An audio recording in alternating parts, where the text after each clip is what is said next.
നീതി വിജയത്തിലെത്തിയതുവരെ അവൻ ചതഞ്ഞ ഞാങ്ങണ ഒടിക്കുകയില്ല, പുകഞ്ഞ തിരി കെടുത്തുകയില്ല. മത്തായി 12:7. ഈശോ മിശിഹ ഈ ഭൂമിയിലേക്ക് വന്നത് അവിടുന്ന് മനുഷ്യനായി ശരീരം ധരിച്ച് പീഡകൾ സഹിച്ച് കുരിശിൽ മരിച്ച് അടക്കപ്പെട്ട് മൂന്നാം നാൾ ഉയർന്നത് ഇവിടെ ജീവിച്ച് നമുക്ക് ഉറപ്പു നൽകിയത് എന്തിനു വേണ്ടിയിട്ടാണ്? സാധാരണ അസൂയയാൽ ആദത്തിനും അവയ്ക്കും തെറ്റുപറ്റി ആ തെറ്റിന്റെ സ്വാധീനത്തിൽ നിന്നും നമ്മെ മോചിപ്പിച്ച് നിത്യജീവനെ എത്തിക്കാൻ വേണ്ടിയിട്ടാണ്. ഈ നീതി പുനഃസ്ഥാപിക്കുന്നതുവരെ ചതഞ്ഞ ഞാങ്ങണ ഒടിക്കുകയില്ല, പുകഞ്ഞ തിരി കെടുത്തുകയില്ല എന്നാണ് പറഞ്ഞിരിക്കുന്നത്.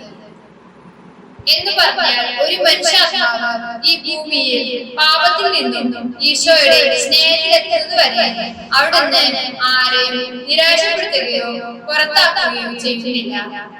കാരണം അവിടുന്ന് തന്റെ രക്തം നൽകിയാണ് നമ്മെ വീണ്ടെടുത്തത്. അത്രമാത്രം നമ്മെ സ്നേഹിക്കുന്ന അവിടുന്ന് ഏതെങ്കിലും ഒരു പാപം കൊണ്ടോ സാഹചര്യം കൊണ്ടോ നമ്മെ മാറ്റി നിർത്തുന്നില്ല. എന്നാൽ നമ്മൾ അവിടുത്തെ സ്നേഹിക്കുന്നില്ലെങ്കിൽ അവിടത്തേക്ക് എന്താണ് നമ്മെ രക്ഷിക്കാൻ വേണ്ടി ചെയ്യാൻ കഴിയുക? പിതാവേ, ഇതാ ഞാൻ എന്ന നമ്മുടെ സമർപ്പണമാണ് ഇനി അവശേഷിക്കുന്നത്.